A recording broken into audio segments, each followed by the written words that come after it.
നമസ്കാരം. ഡോക്ടർ ലൈവിലേക്ക് സ്വാഗതം. പ്രായമായി വരുന്തോറും നമുക്ക് ഓർമ്മക്കുറവ് പോലുള്ള പല അസുഖങ്ങളും പിടിപെടാറുണ്ട്.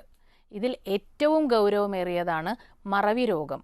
മറവി രോഗം എന്നതിനേക്കാൾ മേധാക്ഷയം അഥവാ അൽഷൈമേഴ്സ് എന്ന അസുഖമാണോ അല്ലെങ്കിൽ അതൊരു ആരോഗ്യ പ്രശ്നം തന്നെയാണോ എന്നതിനെക്കുറിച്ച് മാനസിക പ്രശ്നമാണെന്ന് പലപ്പോഴും തെറ്റിദ്ധരിക്കുന്ന ഒരു അവസ്ഥയൊക്കെ ഉണ്ടാവാറുണ്ട്. ഇത് തന്നെയാണ് ഇന്നത്തെ ഡോക്ടർ ലൈവിലൂടെ. അൽഷൈമേഴ്സ് എന്ന രോഗം എങ്ങനെ തിരിച്ചറിയാം, ഈ അസുഖത്തെ നമുക്ക് ഇത് വന്ന ആളുകളെ എങ്ങനെ പരിചരിക്കണം, ഏത് രീതിയിലാണ് കാര്യങ്ങളെ നമ്മൾ മാനേജ് ചെയ്യേണ്ടത്, ഇതെല്ലാം ഇന്നത്തെ ഡോക്ടർ ലൈവിലൂടെ. നിങ്ങളോട് സംസാരിക്കുന്നത് കുന്നംകുളം മെഡിക്കൽ മിഷൻ ഹോസ്പിറ്റലിലെ മലങ്കര മെഡിക്കൽ മിഷൻ ഹോസ്പിറ്റലിലെ സീനിയർ കൺസൾട്ടൻറ്റും അൽസൈമേഴ്സ് സൊസൈറ്റി ഓഫ് ഇന്ത്യയുടെ ഫൗണ്ടറുമായ ഡോക്ടർ ജേക്കബ് റോയ് കുര്യാക്കോസ്. നമസ്കാരം ഡോക്ടർ. ഇപ്പം അൽഷൈമേഴ്സ് സൊസൈറ്റിയുടെ ഫൗണ്ടർ എന്നുള്ള നിലയ്ക്ക് തന്നെ ചോദിക്കട്ടെ, ഈ അൽഷൈമേഴ്സ് എന്ന അസുഖത്തിനെ നമ്മൾ പല രീതിയിൽ കാണാറുണ്ട്. തുടക്കം തിരിച്ചറിയാതെ പോകുന്നതാണ് പലരുടെയും ഒരു പ്രശ്നം. കാരണം ചെറിയ ചെറിയ മറവിയാണെന്ന് കരുതി നമ്മളതിനെ അങ്ങ് അവഗണിക്കും. അല്ലെങ്കിൽ നമ്മുടെ വീട്ടിൽ മുതിർന്ന ഒരാൾ ഇങ്ങനെ പെരുമാറുമ്പോൾ തന്നെ എന്തുകൊണ്ട് ഇത് സംഭവിക്കുന്നു എന്നതിനെക്കുറിച്ച് നമ്മൾ ചിന്തിക്കാറില്ല. പലപ്പോഴും അങ്ങോട്ടും ഇങ്ങോട്ടും വാക്കുതർക്കങ്ങളും ഒക്കെ ഉണ്ടാകുന്ന ഒരവസ്ഥ കണ്ടിട്ടുണ്ട്. യഥാർത്ഥത്തിൽ എന്താണ് അൽഷൈമേഴ്സ് രോഗം? അൽസൈമേഴ്സ് രോഗം എന്നത് തലച്ചോറിനെ ബാധിക്കുന്ന വളരെ ഗൗരവമായ ഒരു അസുഖമാണ്. അൽസൈമേഴ്സ് എന്ന് നമ്മൾ പറയുമ്പോൾ നമ്മൾ അതോടൊപ്പം തന്നെ സാധാരണ ഉപയോഗിക്കുന്ന മറ്റൊരു പദമാണ് ഡിമെൻഷ്യ എന്ന് പറയുന്നത്. ഈ ഡിമെൻഷ്യ എന്ന് പറയുന്നത് തലച്ചോറിനെ ബാധിക്കുന്ന ഒരു ഗൗരവമായ ഒരു രോഗമാണ്. തലച്ചോറിൻ്റെ കോശങ്ങൾ ക്രമാതീതം വേഗത്തിൽ നഷ്ടപ്പെടുകയും അതുമൂലം ഉണ്ടാകുന്നതായ ഓർമ്മക്കുറവും അതോടൊപ്പം തന്നെ ഉണ്ടാക്കുന്നതായ മറ്റ് പെരുമാറ്റത്തിലുണ്ടാകുന്നതായ സ്വഭാവ വൈകല്യങ്ങൾ എല്ലാം കൂടി ചേർത്ത് ഉണ്ടാകുന്ന അവസ്ഥയെ നമ്മൾ ഡിമെൻഷ്യ എന്ന് പൊതുവായിട്ട് പറയും. അതിലേറ്റവും പ്രധാനപ്പെട്ട അവസ്ഥയാണ് അൽസൈമേഴ്സ് ഡിസീസ് എന്ന് പറയുന്നത്. ഏതാണ്ട് 60 മുതൽ 70% വരെ ഡിമെൻഷ്യ രോഗങ്ങൾ അൽസൈമേഴ്സ് ഡിസീസ് കൊണ്ടാണ്. തലച്ചോറിൻ്റെ ചില പ്രത്യേക ഭാഗങ്ങളിൽ നിന്നുള്ള കോശങ്ങൾ വളരെ പെട്ടെന്ന് നഷ്ടപ്പെട്ടു പോവുകയും അതിൻ്റെ ഫലമായിട്ട് ആ മേഖല നിയന്ത്രിച്ചു കൊണ്ടിരുന്നതായ പ്രവർത്തനങ്ങളുടെ വളരെ സാരമായി ബാധിക്കുകയും ചെയ്യുന്നു. ഇത്തരത്തിലുള്ളതായ ഓർമ്മക്കുറവ് എന്ന് പറയുന്നത് വെറും സാധാരണ ഓർമ്മക്കുറവിൽ നിന്ന് വ്യത്യസ്തമായിട്ട് വർദ്ധിച്ചു വരുന്ന ഓർമ്മക്കുറവും അതുമൂലം ആ രോഗിയുടെ ദൈനംദിന ജീവിതത്തെ ബാധിക്കുന്ന രീതിയിൽ ആ ഓർമ്മക്കുറവ് വളരുകയും ചെയ്യുന്നു എന്നുള്ളതാണ് പ്രത്യേകത. ഡോക്ടർ, ഇപ്പം ഓർമ്മക്കുറവ് എന്ന് പറയുമ്പോൾ ഡോക്ടർ പറഞ്ഞല്ലോ ഡിമെൻഷ്യയുടെ അതിൽ പെടുന്നതാണ് അൽഷൈമേഴ്സ് അല്ലേ? ഇപ്പം ഓർമ്മക്കുറവ് വരുമ്പോൾ ഇപ്പം നമ്മൾ ഏത് പ്രായത്തിലാണ് ശരിക്കും അൽഷൈമേഴ്സ് കണ്ടുവരുന്നത്? ഏകദേശം ഒരു പ്രായം ഉണ്ടോ ഇതിന്? സാധാരണയായിട്ട് അൽസൈമേഴ്സ് രോഗം എന്ന് പറയുന്നത് 65 വയസ്സിന് മേലെയുള്ള ആളുകൾ ഉണ്ടാകുന്ന ഒരു ഓർമ്മക്കുറവായിട്ടാണ് പൊതുവേ കണക്കാക്കുന്നത്. എങ്കിൽ കൂടി ഒരു ചെറിയ ശതമാനം ആളുകൾക്ക് ഏർലി ഓൺസെറ്റ് അൽസൈമേഴ്സ് എന്ന് പറയുന്നതായ ഒരു അവസ്ഥയും കൂടി ഉണ്ട്. അപ്പോൾ അതുകൊണ്ട് ചെറുപ്പക്കാരിലും ഈ രോഗം വരാം. പക്ഷേ സാധാരണയായിട്ട് 65 വയസ്സിന് മേലെയുള്ള ആളുകളിലാണ് ഈ രോഗം കാണുന്നത്. കേരളത്തിൽ ഇതിൻ്റെ ഒരു അവസ്ഥ എങ്ങനെയാണ്? കേരളം നമുക്കറിയാം മറ്റേത് സംസ്ഥാനത്തെക്കാട്ടിൽ കൂടുതൽ ആയുർദൈർഘ്യം ഉള്ള ഒരു സംസ്ഥാനമാണ്. അപ്പോൾ അതുകൊണ്ട് തന്നെ പ്രായമായിട്ടുള്ള ആളുകളുടെ ആരോഗ്യ പ്രശ്നങ്ങൾ ഏറ്റവും കൂടുതൽ അനുഭവപ്പെടുന്നതായ ഒരു സ്ഥലവും ആണ് കേരളം. പ്രത്യേകിച്ച് നമ്മുടെ സാക്ഷരത കൂടുതൽ ഉള്ള ഒരു സംസ്ഥാനമെന്ന നിലയിൽ ഇത്തരത്തിലുള്ള പ്രശ്നങ്ങളെപ്പറ്റിയുള്ള അറിവ് കൂടുതൽ പൊതുജനങ്ങളുടെ ഇടയിലും അതുപോലെ തന്നെ മറ്റ് ആരോഗ്യ പ്രവർത്തകരുടെ ഇടയിലും ഉണ്ട് എന്നുള്ളത് കൊണ്ട് തന്നെ ഇത്തരത്തിലുള്ളതായ പ്രശ്നങ്ങൾ നേരത്തെ തിരിച്ചറിയുന്നു. ഞങ്ങളുടെ ഡിമെൻഷ്യ ഇന്ത്യ റിപ്പോർട്ട് പ്രകാരം 2010 ഇറക്കിയ ഡിമെൻഷ്യ ഇന്ത്യ റിപ്പോർട്ട് പ്രകാരം ഇപ്പോൾ കേരളത്തിൽ ഏതാണ്ട് 2 ലക്ഷത്തോളം ആളുകൾക്ക് വിവിധ തരത്തിലുള്ളതായ ഡിമെൻഷ്യ രോഗങ്ങളുണ്ട് എന്നുള്ളതാണ് കണക്കാക്കപ്പെട്ടിട്ടുള്ളത്. ഡോക്ടർ, നമ്മുടെ ഒരു കോളറുണ്ട്. ഹലോ. നമസ്കാരം. ഡോക്ടറോട് ചോദിച്ചോളൂ. എൻ്റെ പേര് ശ്രീജ, ഞാൻ കോട്ടയത്ത് നിന്നാണ് വിളിക്കുന്നത്. കുറച്ച് ഉറക്കെ ചോദിച്ചോളൂ കേട്ടോ. ഓക്കെ, ചോദിച്ചോട്ടെ. ചോദിച്ചോളൂ, ഉറക്കെ ചോദിക്കുന്നേ ഉള്ളൂ. ഹലോ ഡോക്ടർ, എനിക്ക് എന്തെങ്കിലും നമ്മൾ എടുക്കാനും ഒക്കെ ചെന്ന് കഴിയുമ്പോഴത്തേക്കും നമുക്ക് പിന്നെ അത് അവിടെ ചെന്ന് കഴിയുമ്പോൾ ഇത് എന്താ എടുക്കേണ്ടെന്നുള്ള കാര്യം മറന്നു പോകുന്നു. പിന്നെ അത് എത്ര ആയാലും അത് ഓർത്ത് കിട്ടാൻ ഭയങ്കര ബുദ്ധിമുട്ട്. എത്ര വയസ്സുണ്ട്? അങ്ങനെ ഒത്തിരി കാര്യങ്ങൾ. അതുപോലെ നമ്മൾ കിച്ചണിലാണേലും പോയി കഴിഞ്ഞാൽ സ്റ്റൗ ആണേലും അത് ഓഫ് ആക്കാതെ അങ്ങ് പോവുക, അങ്ങനെ ഒത്തിരി പ്രശ്നങ്ങൾ വന്നിട്ടുണ്ട്. അപ്പം അത് ഇങ്ങനെ ഓർമ്മക്കുറവ് വരുന്ന എന്താണ്, അങ്ങനെ ഒരു എന്റെ തലയൊക്കെ നേരത്തെ ഇങ്ങനെ ഇടിക്കും, അങ്ങനെയൊക്കെ ഉള്ളതൊക്കെ ചെയ്തിട്ടുണ്ട്. ഇനി അതിന്റെ വല്ലതും ആണോ എന്താണെന്ന് അറിയാനായിരുന്നു. ഒരു വീണ് എന്റെ തല ഇങ്ങനെ ഇടിക്കായിരുന്നു. അപ്പം ഓർമ്മക്കുറവാണ് പ്രശ്നം. ചെറിയ വയസ്സ് പറഞ്ഞില്ല അല്ലേ? പക്ഷേ അതിനേക്കാട്ടിലുപരിയായിട്ട് നമ്മൾ പലപ്പോഴും ഈ ഓർമ്മക്കുറവുണ്ടാകുന്നത് നമ്മൾ തിരിച്ചറിയുകയാണ്. നമ്മൾ മറന്നുപോയി എന്ന് മനസ്സിലാക്കുകയും പിന്നീട് നമുക്ക് ഓർത്തെടുക്കാൻ സാധിക്കുകയും ചെയ്യുകയാണെങ്കിൽ അതൊരു ഗൗരവമായിട്ടുള്ള ഒരു ഓർമ്മക്കുറവല്ല. മറിച്ച് നമ്മുടെ ജീവിതത്തിൻ്റെ പിരിമുറുക്കങ്ങളിൽ പല കാര്യങ്ങളും നമ്മൾ രജിസ്റ്റർ ചെയ്യാതെ നമ്മൾ എന്തിനാണ് അങ്ങോട്ട് പോയതെന്ന് നമ്മൾ എവിടെ ചെന്ന് കഴിയുമ്പോഴത്തേക്ക് നമ്മൾ പകച്ചു നിൽക്കുന്നത്, അത് ഓർക്കാതെ പോകുന്നതൊക്കെ നമ്മുടെ ജീവിത രീതിയുമായിട്ട് ബന്ധപ്പെട്ട കാര്യമാണ്. അതൊരിക്കലും നമ്മൾ ഈ പറഞ്ഞ നേരത്തെ സൂചിപ്പിച്ച പോലെയുള്ള ഗൗരവമായിട്ടുള്ള ഒരു ആരോഗ്യ പ്രശ്നമായിരിക്കാൻ സാധ്യതയില്ല. പൊതുവേ ഡോക്ടർ, എനിക്ക് തോന്നുന്നു സ്ത്രീകൾ കൂടുതലും ഇതുപോലെയുള്ള പ്രശ്നങ്ങൾ, പലരും ഈ ഗ്യാസ് ഓഫ് ചെയ്താലും പലതവണ പോയിട്ട് ഓഫ് ചെയ്യുക, പിന്നെയും പോയി നോക്കും. പിന്നെ യാത്രയ്ക്കൊക്കെ പോവുകയാണെങ്കിൽ വീട്ടിൽ നിന്ന് ഇറങ്ങിക്കഴിഞ്ഞ ഒരു മണിക്കൂറൊക്കെ കഴിയുമ്പോഴേക്കും ഇത് ഓഫ് ചെയ്തില്ലേ എന്നുള്ളൊരു ടെൻഷൻ ഇത് പല സ്ത്രീകളിലും, പ്രത്യേകിച്ച് മധ്യവയസ്കരായ സ്ത്രീകളിൽ കാണുന്നുണ്ട്. അതൊരു സ്വാഭാവികമായ പ്രശ്നമാണോ? അത് എന്താണെങ്കിലും എനിക്ക് തോന്നുന്നത് അതൊരു ഇത്തരത്തിലുള്ളതായ ഈ അൽസൈമേഴ്സ് പോലെയുള്ള രോഗം ആയിരിക്കാനായിട്ട് സാധ്യത കുറവാണ്. മറിച്ച് അവരുടെ ഒരു ആങ്സൈറ്റി അല്ലെങ്കിൽ ഇതുപോലെയുള്ള കാര്യത്തെ പറ്റിയുള്ളതായ കൂടുതൽ വ്യാകുലതയൊക്കെ ആയിരിക്കാം ഒരു പക്ഷേ അത്തരത്തിലുള്ള കാര്യങ്ങൾ ചെയ്യുന്നതെന്നാണ് എനിക്ക് തോന്നുന്നത്. ഓക്കെ, ഇതിൽ നിന്നും അൽസൈമേഴ്സിന് എങ്ങനെയാണ് വ്യത്യാസം? ഇത്തരം മറവികൾ എങ്ങനെയാണ് തുടങ്ങുന്നതെന്നൊന്ന്? കറക്റ്റ്. ഞാനത് ആദ്യം തന്നെ പറഞ്ഞ ഒരു കാര്യമുണ്ട്. അത് ഈ ഇത്തരത്തിലുള്ള ഓർമ്മക്കുറവെന്ന് പറയുന്നത് അത് നാൾ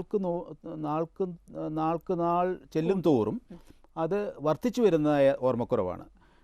ആ തരത്തിലുള്ളതായ ഓർമ്മക്കുറവ് നമ്മുടെ ദൈനംദിന ജീവിതത്തെ ബാധിക്കും. നമ്മൾ ഉദാഹരണമായിട്ട് നമ്മൾ ബാത്റൂമിൽ ചെന്നിട്ട് നമ്മൾ എന്തൊക്കെയാണ് ചെയ്യേണ്ടത് എന്നുള്ളതിനെപ്പറ്റി നമുക്ക് വ്യക്തമായിട്ടുള്ള അറിവുണ്ട്.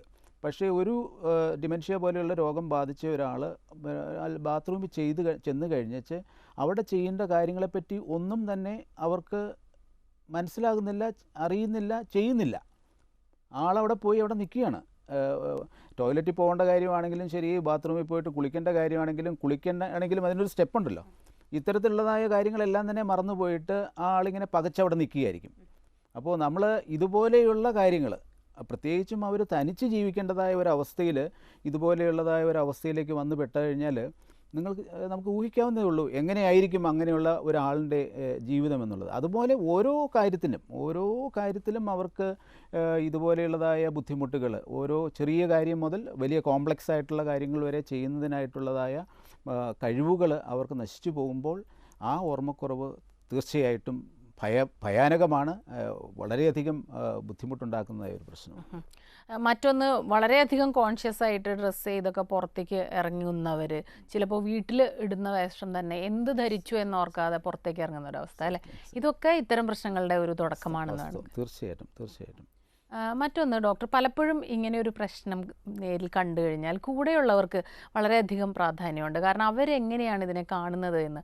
പലപ്പോഴും നമ്മുടെ കേരളത്തിലെ കുടുംബങ്ങളിൽ ഇത് ഇങ്ങനെയാണെങ്കിൽ പോലും അത് അക്സെപ്റ്റ് ചെയ്യാനുള്ള ഒരു ബുദ്ധിമുട്ട്, ഒരു സമൂഹത്തിലൊരു സ്റ്റിഗ്മ നിലനിൽക്കുന്നുണ്ട്. അപ്പോൾ അവർ ഇതിങ്ങനെ നമ്മുടെ കുടുംബത്തിൽ അച്ഛനോ അമ്മയ്ക്കോ മുത്തശ്ശനോ ആർക്കെങ്കിലും ഇതാണെന്ന് തോന്നിക്കഴിഞ്ഞാൽ എന്താണ് ഇവർ ചെയ്യേണ്ടത്?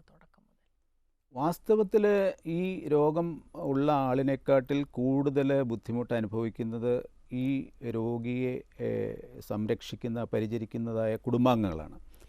ഒന്ന്, ഈ രോഗം ഉണ്ടാക്കുന്നതായ ബാധ്യതകൾ, ചെയ്യേണ്ടതായ നിരവധി കാര്യങ്ങളുണ്ട്. രണ്ടാമത്തെ കാര്യമെന്ന് പറയുന്നത് ഈ രോഗം ഉള്ള ആളുകൾക്ക് വളരെയധികം സ്വഭാവ വൈകല്യങ്ങൾ അവർ പ്രകടിപ്പിക്കുന്നതുകൊണ്ട് പൊതുവായിട്ട് ആളുകൾ ഇതിനെ ഒരു മാനസിക രോഗമായിട്ടായിരിക്കും കാണുക. അത് കുടുംബാംഗങ്ങൾക്ക് തീർച്ചയായിട്ടും അത് മറ്റുള്ളവരെ അറിയുന്നതിൽ ബുദ്ധിമുട്ടുണ്ട്, മറ്റുള്ളവരോട് പറയാനായിട്ട് ബുദ്ധിമുട്ടുണ്ട്. അപ്പോൾ പൊതുവേ ഇത്തരത്തിലുള്ള കാര്യങ്ങൾ മറച്ചു വയ്ക്കാനാണ് കുടുംബാംഗങ്ങൾ ശ്രമിക്കുന്നത്.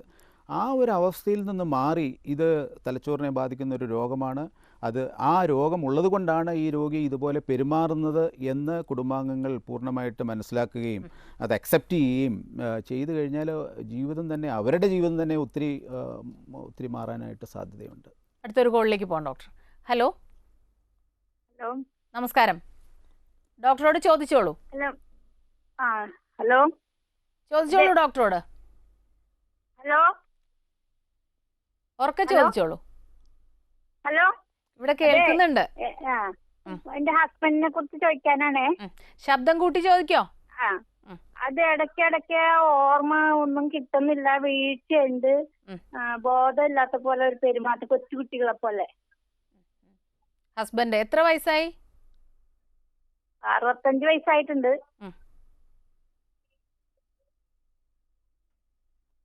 മുഴുവൻ പറഞ്ഞോ ഡോക്ടർ ചോദിച്ചോളൂ. ഇനി എന്തെങ്കിലും മറ്റെന്താണ് ബുദ്ധിമുട്ടുള്ളത്? ഓർമ്മക്കുറവ് മാത്രമേ ഉള്ളോ? ഓർമ്മക്കുറവ് മാത്രമേ ഉള്ളോ? മറ്റെന്തെങ്കിലും ബുദ്ധിമുട്ടുണ്ടോ? മറ്റേ ഉറക്കമില്ല. പിന്നെ എന്താണ്? പഴയ കാര്യങ്ങളൊക്കെ ഓർക്കുന്നുണ്ടോ? പിന്നെ കൊച്ചു കുട്ടികളെ പോലെയാണ്, നമ്മൾ പറയുന്നതൊന്നും അങ്ങോട്ട് മനസ്സിലാവുന്നില്ല, പുള്ളി പറയുന്നത് സംസാരിക്കുന്നതും ക്ലിയർ ആവുന്നില്ല. സംസാരിക്കുമ്പോ മാത്രമല്ലോ, മറ്റുള്ള കാര്യങ്ങളൊന്നും പറയുന്നില്ല. എന്തോ നമ്മൾ പറയുന്നതൊന്നും അങ്ങോട്ട് മനസ്സിലാവുന്നില്ല അല്ലേ? എന്തെങ്കിലും രീതിയിലുള്ള വൈദ്യ പരിശോധനകൾ എന്തെങ്കിലും ചെയ്തോ? ഉറക്കില്ല. എന്തോ ഭയങ്കര ദേഷ്യം, ഉറക്കമില്ല. ഭയങ്കര ദേഷ്യവും ഉണ്ട്. ഡോക്ടറെ കാണിച്ചോ? ഡോക്ടറെ കാണിച്ചപ്പോ ഡോക്ടർ ഒന്നും പറയുന്നില്ല. ഉറക്ക ഗുളികയൊക്കെ കൊടുത്തിട്ടും പുള്ളിക്ക് ഉറക്കമില്ല. നിങ്ങൾ എവിടുന്നാണ് വിളിക്കുന്നത്? കാക്കനാട് നിന്നാണ്.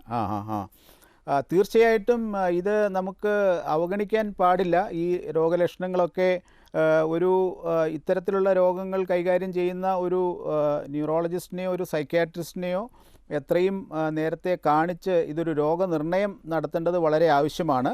ഇത് നമ്മളിപ്പോൾ ഈ പറഞ്ഞുകൊണ്ടിരിക്കുന്നതായ അൽസൈമേഴ്സ് പോലെയുള്ള ഒരു രോഗമാണോ എന്നുള്ളത് ആദ്യം തന്നെ അത് സ്ഥിരീകരിക്കണം. പിന്നീട് വേണം നമുക്ക് മറ്റു കാര്യങ്ങളെപ്പറ്റി സംസാരിക്കാനായിട്ടോ അല്ലെങ്കിൽ അതിനെപ്പറ്റി ചിന്തിക്കുവാനോ. ഡോക്ടർ, നമുക്കൊരു ഇടവേളയ്ക്ക് ശേഷം തിരികെ വരാം. ഡോക്ടർ ലൈവിൽ ഒരു ഇടവേള.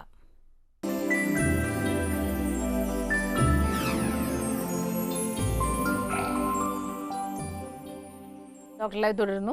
ഡോക്ടർ, ഇപ്പം ഇങ്ങനെ അൽഷൈമേഴ്സ് ആണെന്ന് നമ്മൾക്ക് സംശയം തോന്നിയാൽ പോലും നമ്മൾ ഏത് ഡോക്ടറെയാണ് ഇത് കാണിക്കേണ്ടത്? ഇപ്പോൾ ഡോക്ടർ നേരത്തെ പറഞ്ഞു ന്യൂറോ അല്ലെങ്കിൽ സൈക്യാട്രിസ്റ്റിനെ കാണിക്കാമെന്ന്. യഥാർത്ഥത്തിൽ ഏത് ഡോക്ടറുടെ അടുത്തേക്കാണ് നമ്മൾ ആദ്യം പോകേണ്ടത്? നമ്മളങ്ങനെ അതിന് വേണ്ടിയിട്ട് അത്ര അധികം എന്താ പറയുക, വളരെയധികം ആലോചിക്കേണ്ട കാര്യമല്ല. ഇപ്പം നമുക്ക് പലപ്പോഴും ഈ സൈക്യാട്രിസ്റ്റിൻ്റെ അടുത്ത് പോകാനായിട്ട് പൊതുവേ നമുക്കൊരു ഒരു ബുദ്ധിമുട്ടുകൾ പൊതുവായിട്ടുണ്ടെന്ന് വെച്ചു. പക്ഷേ അത് ന്യൂറോളജിസ്റ്റിനെ കാണിച്ചാലും ശരി, സൈക്യാട്രിസ്റ്റിനെ കാണിച്ചാലും ശരി, നമുക്ക് ഒരു രോഗനിർണയം തീർച്ചയായിട്ടും നടക്കും. പിന്നെ ഈ സൈക്യാട്രിസ്റ്റിനെ കാണിക്കുന്നത് പലപ്പോഴും നമ്മൾ ഓർമ്മക്കുറവിന് വേണ്ടിയിട്ടല്ല പലപ്പോഴും ഈ രോഗികളെ ഒരു ഡോക്ടറെ കാണിക്കുന്നത്. അവരുടെയൊക്കെ ഞാൻ നേരത്തെ സൂചിപ്പിച്ചതുപോലെയുള്ള സ്വഭാവ വൈകല്യങ്ങൾ, വ്യത്യാസങ്ങൾ ഉണ്ടാകുമ്പോൾ അത് കുടുംബാംഗങ്ങൾക്ക് ഒത്തിരി പ്രശ്നങ്ങൾ ഉണ്ടാക്കുന്നതുകൊണ്ട് പലപ്പോഴും ആ ഒരു അവസ്ഥയിലാണ് ഇത്തരം രോഗികളെ നമ്മളൊരു ഡോക്ടറുടെ അടുക്കൽ കൊണ്ടുപോകുന്നത്. അതുകൊണ്ട് തന്നെ പലപ്പോഴും സൈക്യാട്രിസ്റ്റിൻ്റെ അടുക്കലാണ് നമ്മുടെ നാട്ടിൽ കൂടുതൽ രോഗികളെ കൊണ്ടുപോകാറുള്ളത്. അടുത്തൊരു കോളിലേക്ക് പോകാം ഡോക്ടർ. ഹലോ. ഹലോ മാഡം, ഞാൻ എന്റെ പേര് ടിറ്റോ എന്നാണ്. ചോദിച്ചോളൂ ഡോക്ടറോട്. ചോദിച്ചോളൂ. സാറേ, എന്റെ പേര് ടിറ്റോ എന്നാണ്. ഞാൻ ആലപ്പുഴയിൽ നിന്ന് വിളിക്കുകയാണ്. പറയൂ. സാറേ, ഞാൻ ഇന്നലെ എനിക്കിപ്പോ 59 വയസ്സുണ്ട്. ഇന്നലെ വൈകുന്നേരം ഉണ്ടായ കാര്യം ഇന്ന് എനിക്ക് രാവിലെ നോക്കുമ്പോൾ ഓർത്തെടുക്കാൻ പറ്റുന്നില്ല. ശരി ശരി. അതല്ലാതെ വേറെ എന്താണ്? കേൾക്കുന്നുണ്ട്. പിന്നെ വേറെ എന്തെങ്കിലും പ്രശ്നങ്ങളുണ്ടോ? ഇന്നലത്തെ കാര്യം വേറെ പ്രശ്നങ്ങൾ എന്ന് പറയുമ്പോൾ ഇന്നലെ കഴിഞ്ഞ കാര്യങ്ങൾ ഇന്ന് എനിക്ക് ഓർത്തെടുക്കാൻ പറ്റുന്നില്ല. പിന്നെ ഞാൻ ഇപ്പൊ മൊബൈൽ ഉപയോഗിച്ചു കഴിഞ്ഞാൽ ഞാൻ കോളർ ID വെച്ചിട്ടാണ് ഞാൻ ഉപയോഗിക്കുന്നത്. കാരണം വെച്ചാൽ ഇന്നലത്തെ കാര്യം എനിക്ക് അറിയാൻ പറ്റുന്നില്ല. അത്തരം അത് മാത്രമേ ഉള്ളൂ? വേറെ എന്തെങ്കിലും ബുദ്ധിമുട്ടുണ്ടോ? അല്ല, വേറെ ബുദ്ധിമുട്ടൊന്നുമില്ല. താങ്കൾ എന്ത് ജോലിയാണ് ചെയ്യുന്നത്? ഞാനിപ്പോ സെക്യൂരിറ്റി സൂപ്പർവൈസറാ. ജോലിയിൽ സംബന്ധമായിട്ട് എന്തെങ്കിലും ബുദ്ധിമുട്ടുണ്ടോ? ജോലി ചെയ്യുന്നതിന് എന്തെങ്കിലും ഈ തരത്തിൽ? ഒന്നുമില്ല, അങ്ങനെ ഒരു. ഈ പറഞ്ഞ ഒരു തരത്തിലുള്ളതായ ഓർമ്മക്കുറവ് ഒരു അസുഖമാകാനായിട്ടുള്ള സാധ്യതകൾ കുറവാണ്. പ്രത്യേകിച്ചും താങ്കളുടെ പ്രായമൊക്കെ കണക്കിലെടുക്കുമ്പോൾ അത് ഒരുപക്ഷേ നമ്മൾ എന്താ പറയുക, നമ്മൾ മറ്റു കാര്യങ്ങളിൽ പ്രീഓക്യുപ്പൈഡ് ആയിട്ടിരിക്കുകയാണെങ്കിൽ ഇതുപോലെയുള്ള പല കാര്യങ്ങളും നടന്നുപോയ പല സംഭവങ്ങളും, തൊട്ടടുത്ത് നടന്ന പല സംഭവങ്ങളും ഒരുപക്ഷേ നമ്മുടെ തലച്ചോറിൽ രജിസ്റ്റർ ചെയ്യാതെ പോയി കഴിഞ്ഞാൽ നമുക്കത് പിന്നീട് നമുക്ക് ഓർത്തെടുക്കാനായിട്ട് വിഷമമുണ്ടാകും. അപ്പോൾ എനിക്ക് തോന്നുന്നത് നമ്മൾ ഇത്തരത്തിലുള്ള കാര്യങ്ങൾ കൈകാര്യം ചെയ്യുന്ന രീതിയിൽ മാറ്റം വരുത്തി കഴിഞ്ഞാൽ ഇതൊക്കെ മാറ്റിയെടുക്കാൻ സാധിക്കുന്ന കാര്യങ്ങളാണ്. അല്ലാതെ ഒരു രോഗലക്ഷണമാകാൻ സാധ്യത കുറവാണ്. ഇത്തരം സംശയങ്ങൾ പലരും പ്രകടിപ്പിച്ച് കാണാറുണ്ട്. ചെറിയ ചെറിയ പ്രശ്നങ്ങൾ ഓവർ വെറീഡ് ആകുന്ന ഒരവസ്ഥ അല്ലേ ഡോക്ടർ? ഇപ്പം നേരത്തെ പറഞ്ഞു നമ്മളിപ്പം ഏത് ഡോക്ടറെ കാണുന്നു എന്നതിനേക്കാൾ രോഗനിർണയമാണ്. അപ്പോൾ ഈ രോഗനിർണയത്തിന് യഥാർത്ഥത്തിൽ എന്താണ് മാർഗം? യഥാർത്ഥത്തിൽ രോഗനിർണയം ഒരു ഐഡിയൽ സിറ്റുവേഷൻ എന്ന് പറയുന്നത് ഒരു മെമ്മറി ക്ലിനിക്, ഈ മേഖലയിൽ പ്രത്യേകിച്ച് ഡിമെൻഷ്യ പോലെയുള്ള രോഗം ചികിത്സിക്കാനായിട്ട് താല്പര്യവും അതുപോലെ തന്നെ സ്പെഷ്യലൈസും ചെയ്തിട്ടുള്ളതായ ഡോക്ടർമാർ നേതൃത്വം കൊടുത്ത് നടത്തുന്നതായ മെമ്മറി ക്ലിനിക്കുകളിലാണ് ഇത്തരം രോഗനിർണയം നടത്താനായിട്ട് ഏറ്റവും നല്ലത്. ഇപ്പോൾ ഉദാഹരണമായിട്ട് ശ്രീചിത്രയിലും അതുപോലെ പല മെഡിക്കൽ കോളേജ്, ട്രിവാൻഡ്രം മെഡിക്കൽ കോളേജിൽ, തൃശ്ശൂർ മെഡിക്കൽ കോളേജിലും ഒക്കെ പല മെഡിക്കൽ കോളേജുകളിൽ തന്നെ ഇപ്പോൾ ഇത്തരത്തിലുള്ളതായ സംവിധാനം നിലവിലുണ്ട്. അപ്പോൾ അവിടെ നടക്കുന്നത് എന്താണെന്ന് വെച്ച് കഴിഞ്ഞാൽ, നമുക്ക് ഓർമ്മക്കുറവുള്ള ഒരാളിനെ നമ്മൾ അവിടെ കൊണ്ട് എത്തിക്കുകയാണെങ്കിൽ അവിടെ ഈ ഒരു സ്ക്രീനിങ് പ്രോസസ്സുണ്ട്. മിനി മെൻ്റൽ ടെസ്റ്റ് എന്ന് പറഞ്ഞതായ ഒരു ടെസ്റ്റ്, അത് മലയാളത്തിൽ ട്രാൻസ്ലേറ്റ് ചെയ്തിട്ട് വാലിഡേറ്റ് ചെയ്തിട്ടുള്ളതായ ടെസ്റ്റുണ്ട്. അപ്പോൾ അത് വെച്ച് അതിൻ്റെ ഒരു സ്കോറിംഗ് സിസ്റ്റമുണ്ട്. അപ്പോൾ ആ സ്കോറിങ്ങിൻ്റെ അകത്ത് കുറവാണ് എങ്കിൽ ആ ആളുടെ സംശയം ഉണ്ട്, ഇത്തരത്തിലുള്ളതായ എന്തെങ്കിലും ഒരു രോഗമുണ്ടോ എന്ന് സംശയമുണ്ടാവും. അപ്പോൾ അതിൻ്റെ അടുത്ത ലെവലിലേക്ക് പോയി ബാക്കിയുള്ളതായ ടെസ്റ്റുകളും കൂടി ചെയ്ത് ഏതാണ്ട് ഒരു 1-2 ദിവസത്തിനുള്ളിൽ അവർക്ക് ഈ പറഞ്ഞ പോലെ തന്നെ അവർക്ക് വേണ്ടുന്നതായ ബ്ലഡ് ടെസ്റ്റുകളും അതുപോലെ സ്കാനിങ്ങും മറ്റ് പരിശോധനകളും ഒക്കെ ചെയ്തതിന് ഫലമായിട്ട് ഇത്തരത്തിലുള്ളതായ ഒരു രോഗമുണ്ടോ എന്നുള്ളത് സ്ഥിരീകരിക്കാനായിട്ട് സാധിക്കും. അത്തരത്തിൽ ഉള്ള ഒരു സംവിധാനമാണ് വാസ്തവത്തിൽ ഏറ്റവും ഐഡിയലായിട്ടുള്ളത്. പക്ഷേ എല്ലാ പ്രാക്ടീസിങ് ന്യൂറോളജിസ്റ്റും സൈക്യാട്രിസ്റ്റും ഈവൻ ഇതിൽ താല്പര്യമുള്ള ഫിസിഷ്യൻസും ഒക്കെ ഈ പറഞ്ഞ രോഗനിർണയം നടത്തുന്നുണ്ട്. ഓക്കെ ഡോക്ടർ, അടുത്തൊരു കോളിലേക്ക് പോവാം. ഹലോ ഹലോ, നമസ്കാരം. ഡോക്ടർ ലൈവ് ആണ്, സംസാരിച്ചോളൂ. ഞാൻ മുഹമ്മദ് അലി, സൗദി അറേബ്യ അറിയാവുന്നേ. ചോദിച്ചോളൂ. ഹലോ, ചോദിച്ചോളൂ ഡോക്ടറോട്. എനിക്ക് കുറച്ചായിട്ട് ഇപ്പൊ ഒരു 3-4 മാസമായിട്ട് തലയ്ക്ക് ഭയങ്കര മരവിപ്പും അതുപോലെ തീരെ ഉറക്കില്ല എന്ന് പറഞ്ഞാൽ തീരെ ഉറങ്ങുന്നില്ല, രാത്രി ഫുള്ള് ഉറക്കൊഴിഞ്ഞിരിക്കുകയാണ്. പിന്നെ അതുപോലെ തന്നെ കയ്യിനൊക്കെ ഭയങ്കര വേദനയും ഭയങ്കര മറവിയുണ്ട്. കണ്ണൊക്കെ വലിഞ്ഞ് മുറുകുന്ന മാതിരി ഭയങ്കര മുറുക്കാണ്, ഭയങ്കര പെട്ടെന്ന് ദേഷ്യം വരികയാണ്. അതൊരു അൾഷിമേഴ്സിലേക്ക് പോകാൻ സാധ്യത ഉണ്ടോ സാറേ? നിങ്ങളിപ്പോൾ ഇത് പറഞ്ഞത് വെച്ചത് മാത്രമേ എനിക്ക് അങ്ങനെ ഒരു നിഗമനത്തിലേക്ക് എത്താൻ പറ്റില്ല. എങ്കിൽ കൂടി താങ്കൾ സൗദി അറേബ്യയിൽ നിന്നല്ലേ പറഞ്ഞത്? എവിടെയാണ് ജോലി? Saudi Arabia. അതെ. ഈ എന്ത് തരത്തിലുള്ള ജോലിയാണ് ചെയ്യുന്നത്? ഞാൻ ഡ്രൈവറാണ്. ഞാൻ 3-4 പ്രാവശ്യം, ഒരു വർഷത്തിനുള്ളിൽ 3 പ്രാവശ്യം തലകറങ്ങി വീണു. ഞാൻ ബി.പി ഒക്കെ നോർമലാണ്. ഡോക്ടറെ കാണിച്ചിരുന്നു. പിന്നെ അതുപോലെ തന്നെ തലവേദന കിട്ടിയുള്ളൂ. ഇവിടെ ഇപ്പോൾ കാര്യമായിട്ട് കാണിക്കാൻ പറ്റിയില്ല, കാരണം ഭയങ്കര എക്സ്പെൻസും കാര്യങ്ങളൊക്കെയാണ്. എന്നാൽ അതിന് 2 മാസം കഴിഞ്ഞ് വരുന്നുണ്ട് കാണിക്കാൻ കഴിയുന്നത്. കണ്ണൊക്കെ വലിഞ്ഞ് മുറുക, പെട്ടെന്ന് ഭയങ്കര ദേഷ്യം വരും. നിസാര കാര്യത്തിന് എനിക്ക് ദേഷ്യം വരും. വീടിന് ഇറങ്ങിപ്പോകുന്ന കാര്യമാണ്. തല ഭയങ്കര മരവിപ്പാണ്.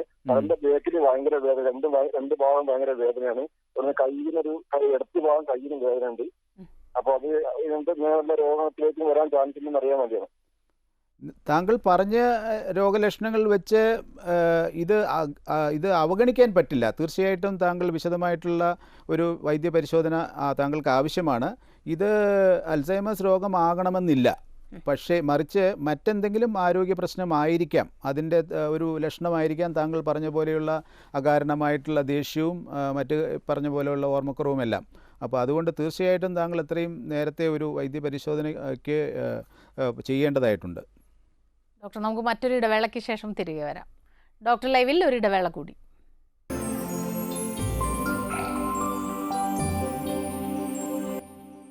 ഡോക്ടർ ലൈവ് തുടരുന്നു. ഡോക്ടർ ഇപ്പം ഒരു ശിശുരോഗ വിദഗ്ധനാണ് ബേസിക്കലി, പക്ഷേ അൽസൈമേഴ്സ് സൊസൈറ്റി ഓഫ് ഇന്ത്യയുടെ ഒരു തുടക്കക്കാരനാണ് ഡോക്ടർ. എങ്ങനെയാണ് അതിലേക്ക് വന്നത്? 90കളിൽ എൻ്റെ പിതാവ്, അദ്ദേഹത്തിന് ഏതാണ്ട് 57-58 വയസ്സ് കാലം ഉള്ള സമയത്ത് അദ്ദേഹത്തിന് തുടങ്ങിയ ഒരു രോഗാവസ്ഥ അൽസൈമേഴ്സ് രോഗമായിരുന്നു എന്ന് പിന്നെ ഞങ്ങൾ തിരിച്ചറിഞ്ഞു. ആ ഒരു പ്രയാസം അല്ലെങ്കിൽ ആ ഒരു വലിയ ഭാരം അല്ലെങ്കിൽ അത് വഹിച്ച അത് ഞങ്ങളെ ഏൽപ്പിച്ചതായ ആ ഒരു ട്രോമ എന്ന് പറയുന്നത് വളരെ ഭയങ്കരമായിരുന്നു. അപ്പോൾ ഒരു ഡോക്ടർ എന്ന നിലയിൽ എനിക്ക് എൻ്റെ പിതാവിന് വാസ്തവത്തിൽ കാര്യമായിട്ടൊന്നും ചെയ്യാനായിട്ട് സാധിച്ചില്ല. അന്ന് കാലത്ത് മരുന്നൊന്നും ഉണ്ടായിരുന്നില്ല 90കളിൽ. പക്ഷേ അന്ന് മനസ്സിൽ ഉദിച്ച ഒരാശയമാണ് പിന്നീട് 92 ഞങ്ങൾ അൽസൈമേഴ്സ് സൊസൈറ്റി ആയിട്ട് തുടങ്ങി. ഇപ്പോൾ അതിന് ഇന്ത്യ ഒട്ടാകെ 20ഓളം ബ്രാഞ്ചസ് ചാപ്റ്റേഴ്സ് ഉണ്ട്. ആ ഒരു പ്രവർത്തനം നടത്തിക്കൊണ്ടുവരുന്നു. നമുക്ക് സർക്കാർ തലത്തിൽ എന്തെങ്കിലും തരത്തിലുള്ള സംവിധാനങ്ങളുണ്ടോ? Kerala state initiative on dementia എന്ന് പറയുന്നതായ ഒരു പദ്ധതി ഇപ്പോൾ കഴിഞ്ഞ 2-3 വർഷക്കാലമായിട്ട് കേരളത്തിൽ നടപ്പിൽ വന്നിട്ടുള്ള ഒരു പരിപാടിയാണ്. അത് ഇന്ത്യയിൽ തന്നെ ആദ്യമായിട്ടാണ് ഒരു സംസ്ഥാന സർക്കാർ ഇതുപോലെയുള്ളതായ ഒരു പരിപാടി ഏറ്റെടുക്കുകയും അതിൻ്റെ ഭാഗമായിട്ട് ഈ കേരള സംസ്ഥാനം ഒട്ടാകെ ഈ രോഗത്തെപ്പറ്റിയുള്ള ഡിമെൻഷ്യ രോഗത്തെപ്പറ്റിയുള്ള ബോധവൽക്കരണം, അതുപോലെ തന്നെ ഇതിന് വേണ്ടുന്നതായ പകൽ വീടുകൾ, respite care centres, full time care centre, അതുപോലെ തന്നെ എല്ലാ ഗവൺമെൻറ് മെഡിക്കൽ കോളേജുകളിലും മെമ്മറി ക്ലിനിക്കുകൾ തുടങ്ങുക. ഇത്തരത്തിലുള്ളതായ ഒരു വളരെ നല്ല ഉദ്ദേശത്തോടു കൂടി ഗവൺമെൻറ് നടത്തി വരുന്നതായ ഒരു പദ്ധതിയുണ്ട്. അത് വാസ്തവത്തിൽ മറ്റ് സംസ്ഥാനങ്ങളിലേക്കും കൂടി വ്യാപിപ്പിക്കുകയാണെങ്കിൽ ഈ വലിയ ഒരു മാറ്റം ഈ ഒരു മേഖലയിൽ ഉണ്ടാക്കാനായിട്ട് സാധിക്കും. ഡോക്ടർ പറഞ്ഞ ഒരു കാര്യം, ഇത് മറ്റുള്ളവർ സൊസൈറ്റിയിൽ മറ്റുള്ളവരെങ്ങനെ കരുതുമെന്നുള്ളത് ഒരു വലിയ പ്രശ്നമാണെന്ന് പറഞ്ഞു. ഇത് നമ്മൾ ഉൾക്കൊണ്ട് കഴിഞ്ഞാൽ കാര്യങ്ങൾ എളുപ്പമാകുന്നുണ്ടല്ലോ. അപ്പോൾ നമ്മുടെ വീട്ടിൽ ഏറ്റവും അടുത്തൊരു ബന്ധുവിന്, അച്ഛന്, അമ്മയ്ക്ക് അല്ലെങ്കിൽ ഗ്രാൻഡ് പാരൻസിനൊക്കെ ഇത് വന്നാൽ നമ്മൾ എങ്ങനെയാണ് ഇതിനെ ആദ്യം അതിൽ നേരിടേണ്ടത് എന്നുള്ളതൊരു മെസ്സേജ് എന്താണ് പറയാനുള്ളത്? ഏറ്റവും പ്രധാനം ഇത്തരത്തിലുള്ളതായ ഒരു രോഗലക്ഷണങ്ങൾ നമ്മുടെ അടുത്ത ആളുകൾക്ക്, ബന്ധുക്കൾക്ക് ആർക്കെങ്കിലും ഉണ്ടാകുകയാണെങ്കിൽ നമ്മൾ അതിനെ മറച്ചു വയ്ക്കുകയോ അതിനെ അവഗണിക്കുകയോ ചെയ്യുന്നതിന് പകരം അത്തരത്തിലുള്ളതായ ആളുകൾക്ക് വേണ്ടുന്നതായ വൈദ്യ പരിശോധനയും അതോടൊപ്പം തന്നെ രോഗനിർണയവും നടത്തുക എന്നുള്ളത് ഈ ഒരു മേഖലയിൽ ഏറ്റവും പ്രധാനപ്പെട്ട പരമപ്രധാനമായിട്ടുള്ളൊരു കാര്യമാണ്. ഇത്തരം ഒരു പ്രശ്നമുണ്ടായാൽ ഇത് നമ്മൾ മറ്റുള്ളവരിൽ നിന്ന് മറച്ചു വയ്ക്കേണ്ടതായ കാര്യമില്ല. മറിച്ച് ഇതൊരു രോഗമാണ്. മറ്റേത് രോഗങ്ങളെപ്പോലെയും ഇതിന് വേണ്ടുന്നതായ, ഈ രോഗിക്ക് വേണ്ടുന്നതായ ചികിത്സയും ഏറ്റവും പ്രധാനപ്പെട്ട കാര്യമെന്ന് പറയുന്നത് അവർക്ക് വേണ്ടുന്നതായ പരിചരണവും നമ്മൾ ഉള്ളു തുറന്ന് നമ്മൾ പൂർണ്ണ മനസ്സോടുകൂടി അവർക്ക് കൊടുക്കുക എന്നുള്ളതാണ് നമ്മൾക്ക് ഈ രോഗികൾക്ക് വേണ്ടിയിട്ട് ചെയ്യാൻ പറ്റുക. അങ്ങനെ നമ്മൾ കേരളം ഒരു ഡിമെൻഷ്യ സൗഹൃദ സംസ്ഥാനമാക്കി മാറ്റി എടുക്കണം എന്നുള്ള ഉദ്ദേശമാണ് ഞങ്ങൾക്ക് ഈ അൽസൈമേഴ്സ് സൊസൈറ്റിയിൽ പ്രവർത്തിക്കുന്ന എല്ലാ ആളുകളുടെയും പ്രധാനപ്പെട്ടതായ പരമപ്രധാനമായ ലക്ഷ്യം. ഡോക്ടർ വളരെയധികം നന്ദി. നമ്മുടെ ഇന്നത്തെ ഡോക്ടർ ലൈവിൻ്റെ സമയോടെ അവസാനിച്ചിരിക്കുകയാണ്. ഡോക്ടർ ലൈവിൻ്റെ ഈ അധ്യായം ഇവിടെ അവസാനിക്കുന്നു. നമസ്കാരം.